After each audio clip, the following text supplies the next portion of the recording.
You are on, my friend. You look like you're am. kind of far away. Well, about 40 miles away from you, we'll say.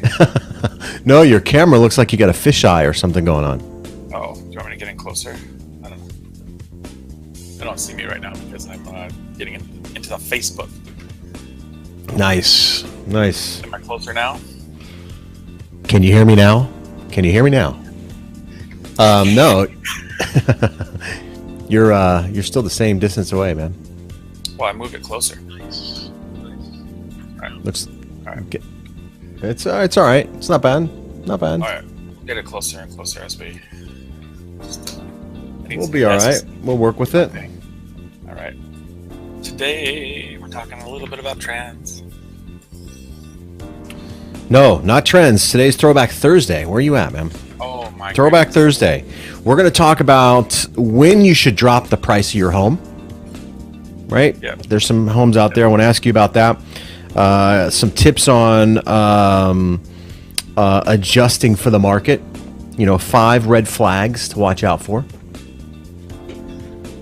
in the market. Yep. So we're going to talk about that. This isn't necessarily something that you may get asked, but you may ask the seller. So because we're in the selling season, if you will. So I thought, well, let's touch base on sales. Yep. These can be sensitive conversations, for sure. That's what I was in junior high. I was the sensitive one.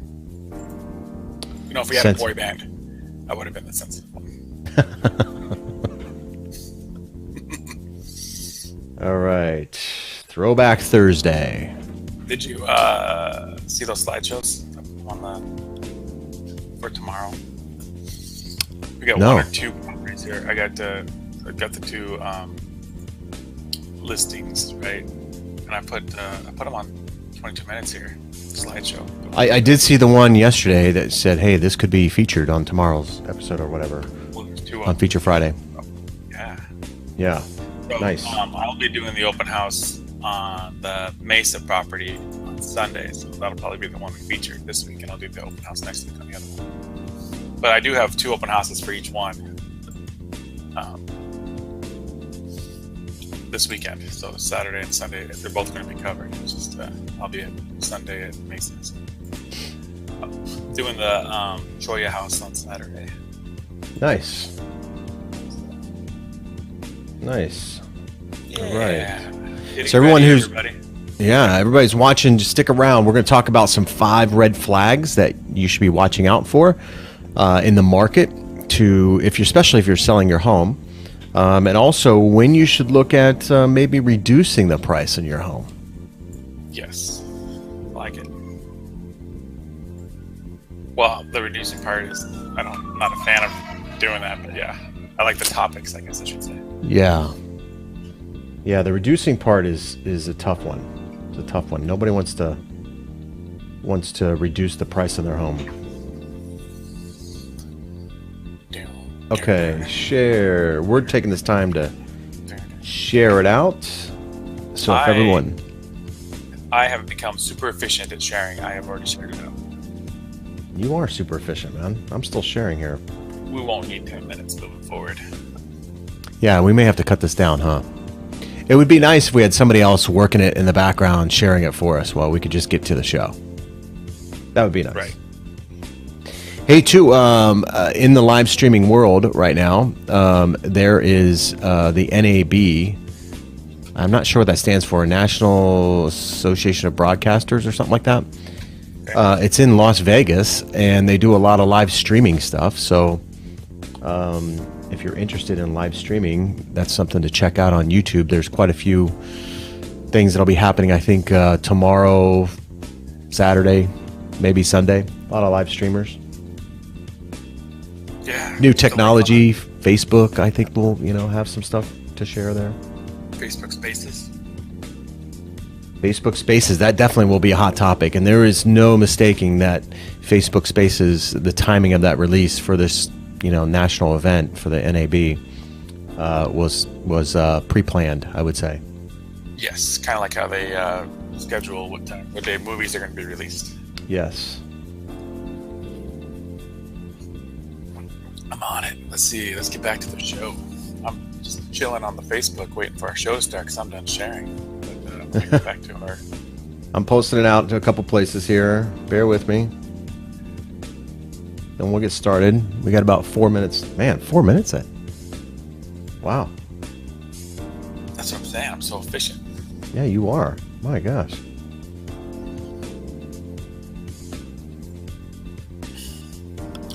All right. All right. Look at that view. I'm watching the slideshow now on this property that's off the market. We got 2 new ones that are hitting the market this week and another one the week after. But this one is currently off the market. What a beautiful find for somebody. Because it's no HOA on an acre and blah, blah, blah. I don't want to... If you have a house that you want featured on our show weekly like this, we will do a Feature Friday, and then your property with all your lovely photos will be broadcast worldwide, web style.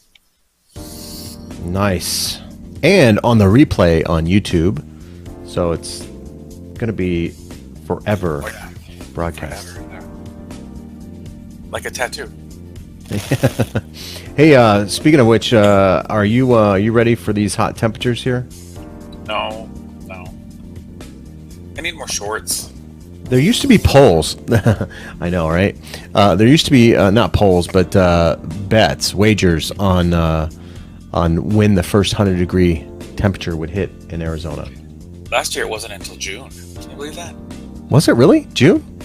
That's what they said. Yeah. Remember, it was really cool. Remember, May was really cool and it was nice. And everybody said, "What's up with global warming?" Is that what it was? Yeah. What is this talk about global warming? My pool's cold. Yeah, right. My pool's... But this weekend, first 100-degree, triple digit expected. Yep. I might jump into my pool and then jump right back out and say, "Too cold." Yeah, we've been in our pool a couple times. Oh, you have? Yeah. We heated the pool. Oh, okay. So it's not really fair, right? But I got a buddy of mine who does the, I don't want to say polar stuff, but it's like cold fusion or something like that. I don't know, some kind of health thing. If you jump in your pool and you swim around for a little while, it kind of gets the blood circulating a little bit. Right. It's supposed to have some health benefits to it. Yeah, hypothermia being one of them. Blue lips. You don't have to put on lipstick. You want the goth look, but you don't want to spend the money on that makeup. Yeah. Yeah. Okay, so I'm just going to get a couple more here. All right. And then we're about ready to start. We'll be ready to start. 1 minute, 44, 43. What was I going to say? So my son today, he woke up, crawled into bed with me, and I yawned, and then he yawned, and I said, "Hey, look, I made you yawn." He's like, "Yeah, that's because we're best friends." That's nice. He's 5. Man. Everybody's watching. Yeah, that's pretty cute. Yeah, that's cool, man. Very cool, man. Yeah.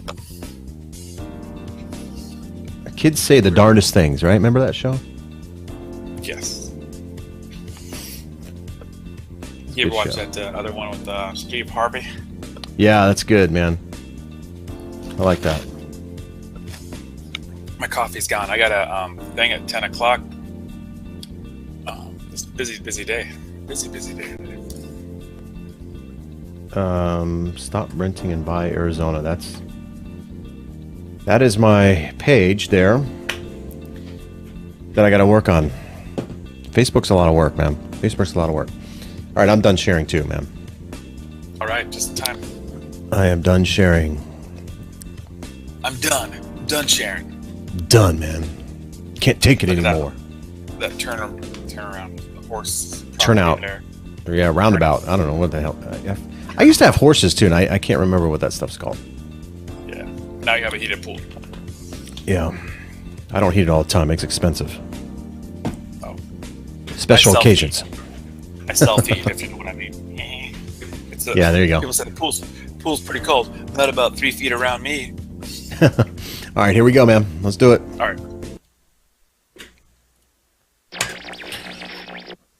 Hello, everyone, and welcome to this episode of 22 Minutes. I am Jason Bates, bringing you the lender side of things for the show, and he is Stephen Cotton, bringing us the realtor side of things. And we hope to not only entertain you, but also bring you that valuable information, content that you can use when you're looking to buy, sell, refinance property. And as we always say, or I always say on the show here, hey, if you're looking to do any one of those things, please reach out to us. We'd love to be your team of choice. So reach out to us. Our numbers are right below, or you can head over to our Facebook page. And if you're there and you're watching us from the Facebook page, hey, give us that like. It's a real simple click, right? We're trying to get to 1,000, So we've had a few likes over the past week. So thank you for those supports, whatever. Yes. We really appreciate that. Thank you very much. And also engage with us. Engage, right? Communicate. Write your comments below. If you like the show, if you don't like the show, if you think that we could do something better, if there's a topic that you'd like for us to talk about. You know, it's not always that you get a lender and a realtor in the same room and talking about real estate. You either have one or the other. Right? Well, the other thing is, this is a Throwback Thursday episode where you throw us a question and we throw back the answer. We got a few questions that we're going to answer for everybody today. But if you have a specific question as well, might as well throw it down on the comments section and we can address it. Yeah, throw it to us, and we will do our best to address it and answer it for you. So appreciate that. Hey, before we get into Throwback Thursday and some of the topics we're going to talk about today, let's get to today's tweet. I need to say this. Come again. Yeah, tweet quote of the tweet quote of the day. Let's.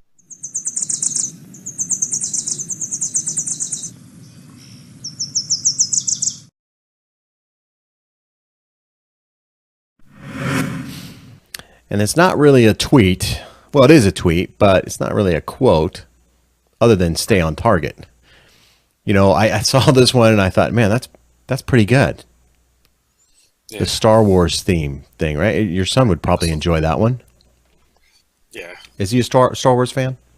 Yeah, you know, I have a Star Wars app or something we play on, but it used to be that when people would call me, he would just swipe them away if he's playing on my phone. Yeah. But I changed the ringtone to boom, boom, boom, boom. Oh, yeah. Yeah. Yeah, the Imperial March. Yeah. So now whenever the phone rings, he thinks it's Darth Vader. So, like, he'll run to me and say, Daddy, answer your phone. Yeah. Because he doesn't want Darth Vader mad at me, you know. Right. No, that's cool. So I thought that was pretty cool. Stay on target, especially if you're looking to buy, sell property. We're going to focus on selling here today. But if you're looking to do any of those, you got to stay focused. It's not easy. You know, I had a situation here just recently, and I'll just throw this out there real quick. Is that, God, I can't get that word out of my mouth, out of my head. He had a friend of his go over to his house that he was looking to purchase, and the friend said, "Hey, there's termites," and so he canceled the contract. And I said, "Well, did you have a professional go over there?" Termites are treated. You know, there's two kinds of houses in Arizona. Most people don't know this. Houses that either have had termites, right? Yeah. Or that will get termites. Yeah.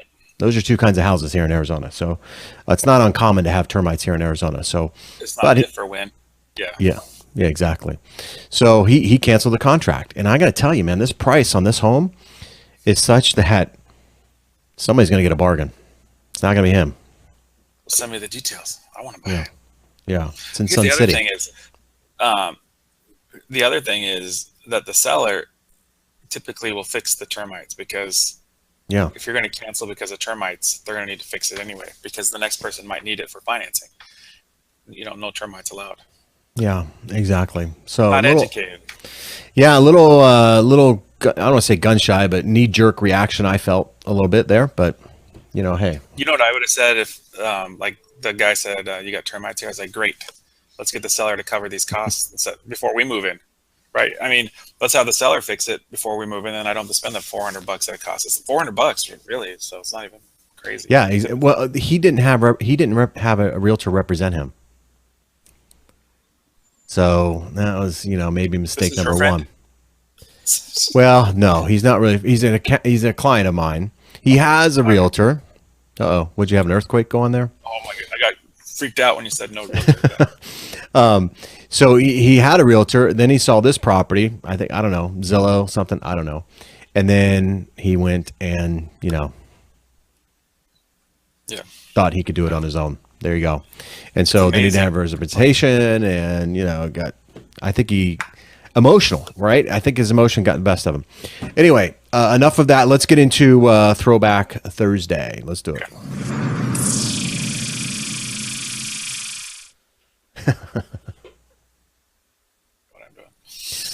All right. So with Throwback Thursday here, we want to talk about when you should think about reducing the price of your home. This is the buying season right now for most of the country, if not all of the country.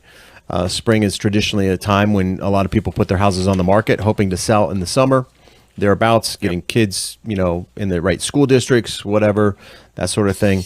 So when do you have a scenario, Stefan, of when you're talking to somebody and saying, hey man, it's overpriced. I've had this happen twice now, and it seems like we're going through a little bit of an adjustment here on some of these houses here in the Valley. So when do you have that conversation with the seller? Well, usually when we set it up, when I set up with them, I like to define the two different levels of real estate.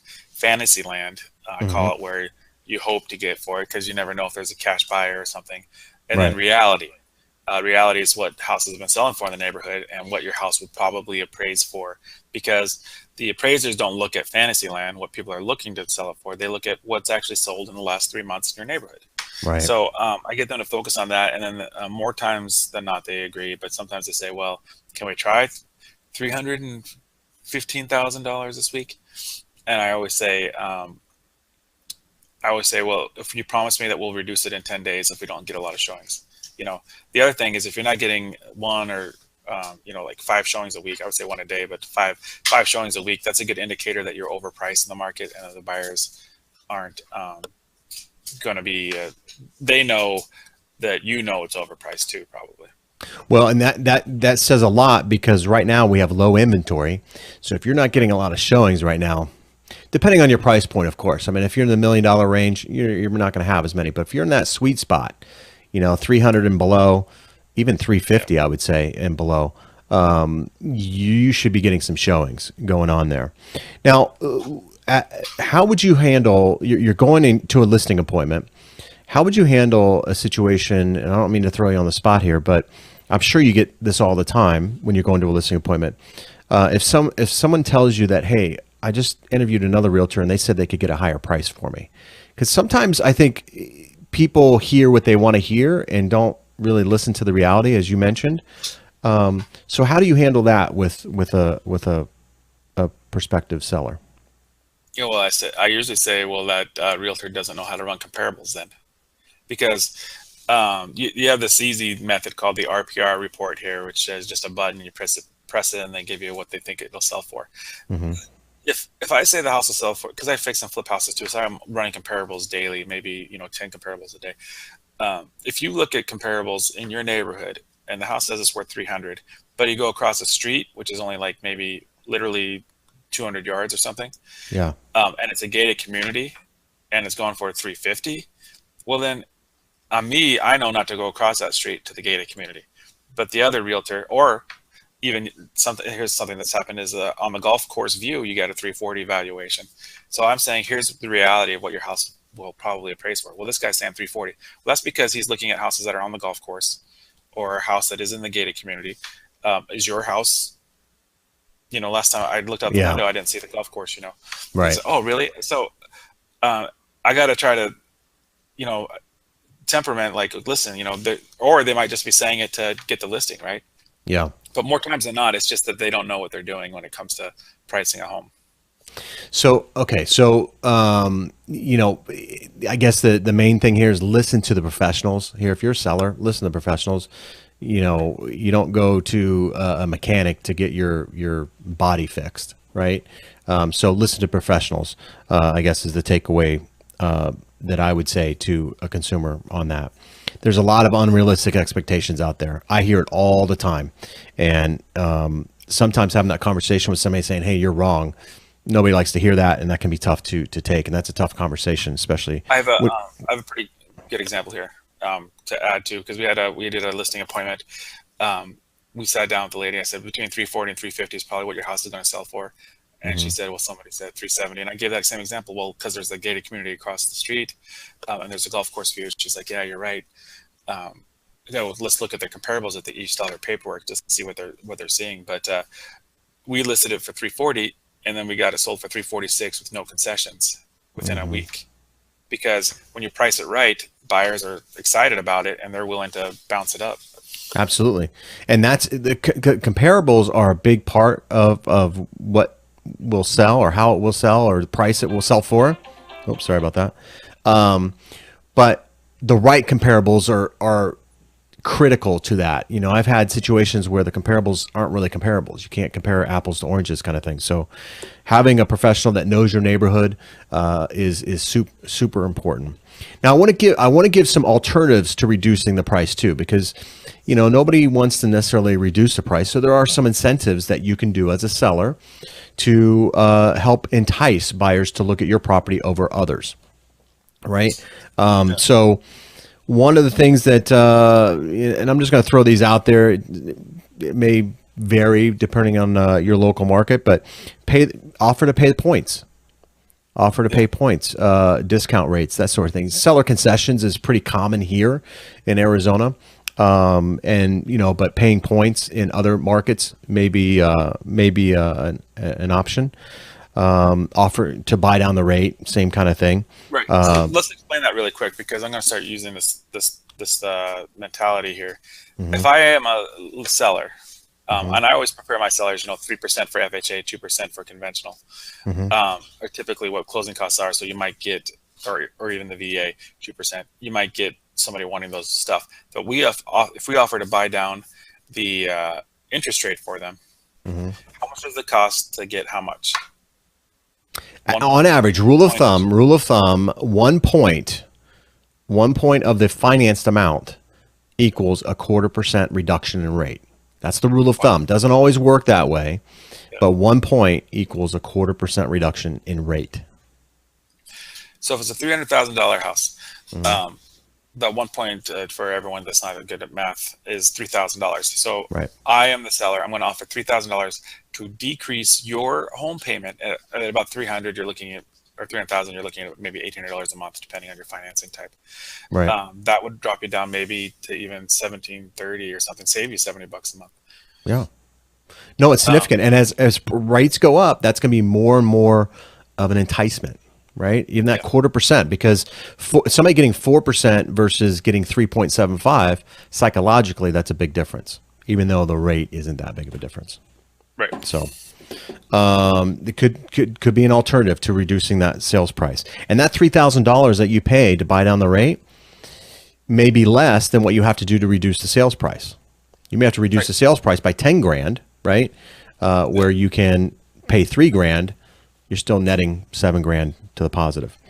Even if you market it, and say, if you buy this house, you give us a full price offer, we will pay down your rate 0.5 point from what whatever the market is now. So now you're looking at, in that scenario, $6,000. Well, you never know, because people might say, well, that's a good deal. Maybe you might get a frenzy again, and then you get that $6,000 right back.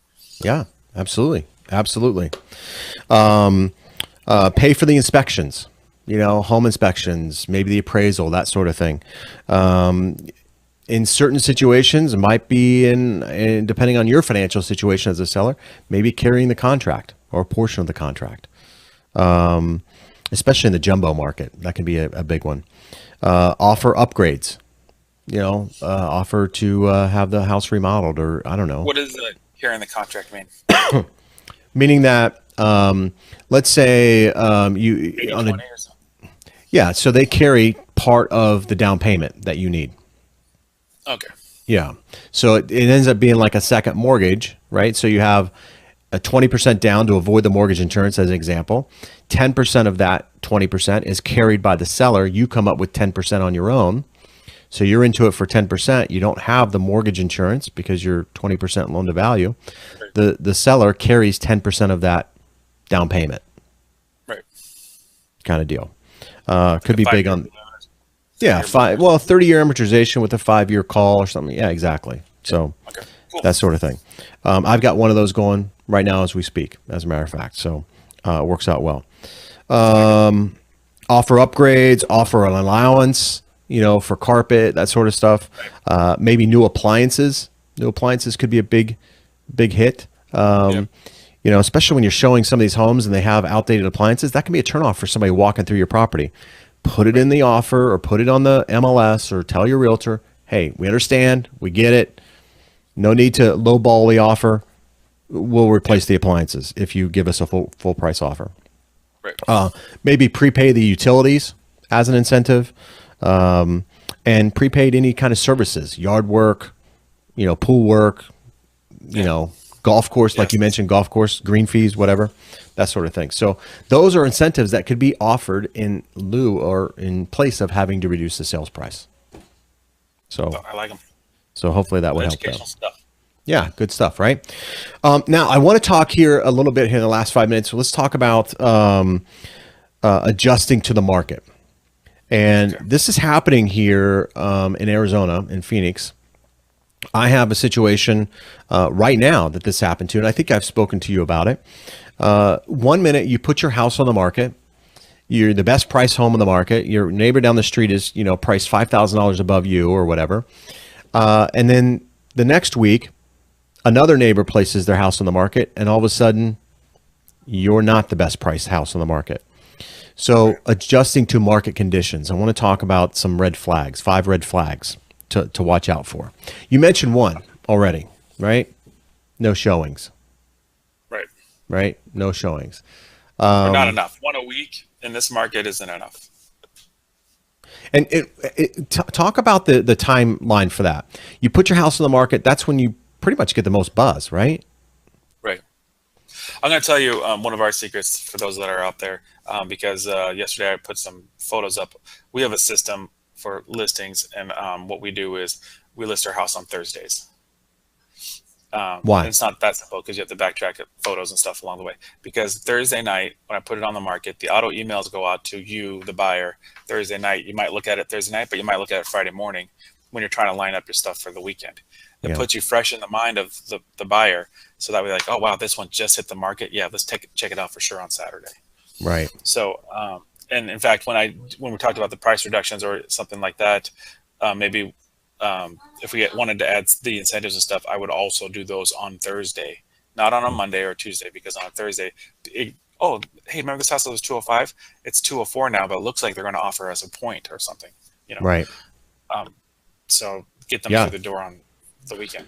And I don't think people understand there is a strategy to that, and talk to your realtor about the strategy and how you're going to make the biggest splash when you're entering into the market, because there is a strategy to that. If a realtor says, hey, I'm just going to put it on tonight, and it's Monday night just because they want to you got to have a strategy. You got to have a game plan going into it.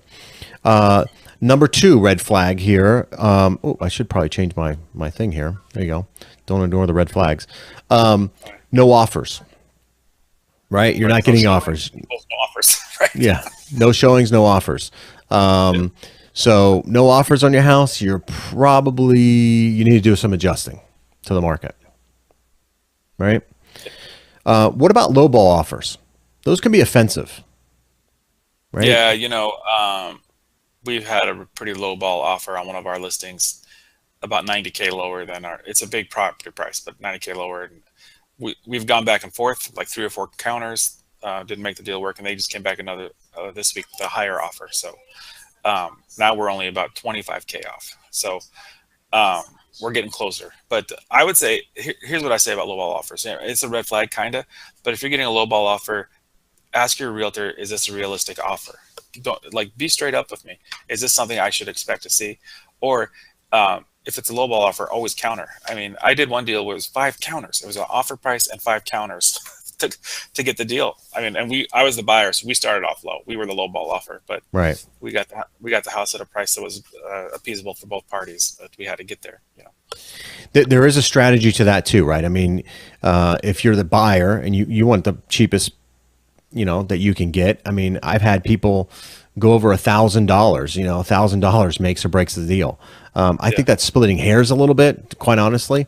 And you've kind of mentioned that too with you know, some of your strategies or whatever. But people always want the best deal, always. And the reality is, you're never going to get the best deal. You're never going to feel like you get the best deal, even though you may get the best deal. There's always somebody going to be out there who's going to say, "I got a better deal than you." It's just That's one of those. My brother says that all the time. Yeah, and then you've always got, you've always got people too that always say, "Hey, well, if you'd have done this, then you could have gotten that," and you could.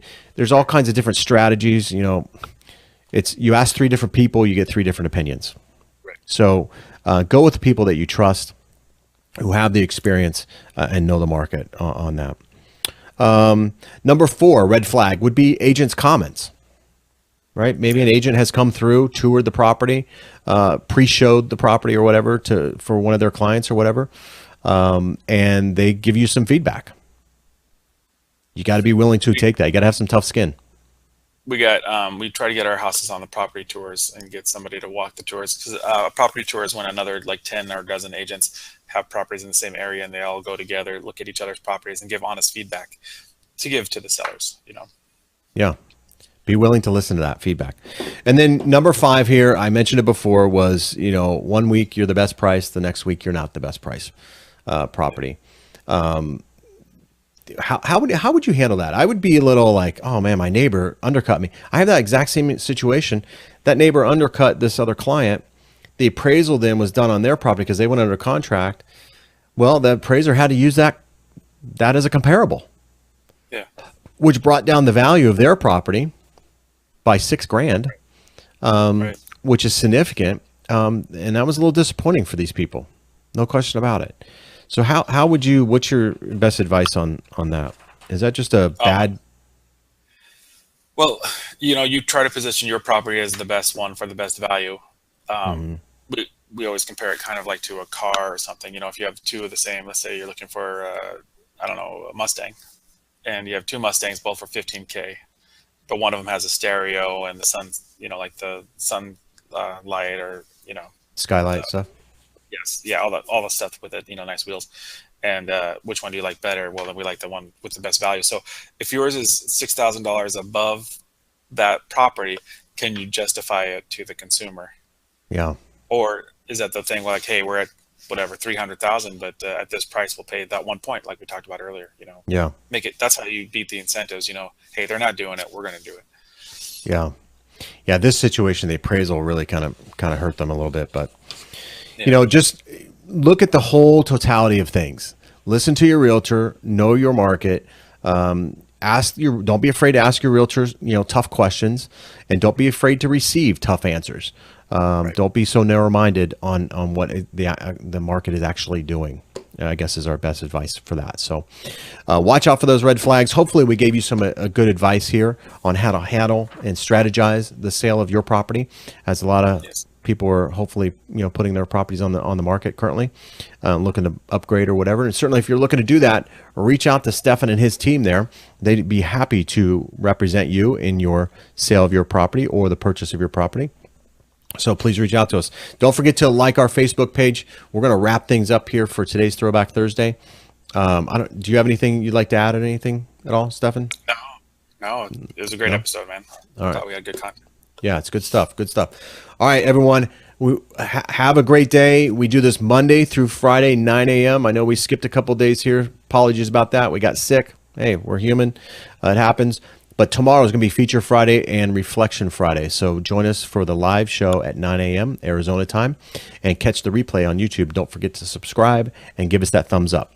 So with that being said, hold on. Before you finish the episode, tomorrow, the feature where I'm going to be sitting that house on Sunday too. So watch the show on Friday. If you like the house and you want to meet up and chit chat about real estate, then I'll be there on Sunday. Nice. Cool. So, all right. Look forward to that. All right. Good show, everyone, and have a great day. We will see you hopefully tomorrow. Take care. Thanks.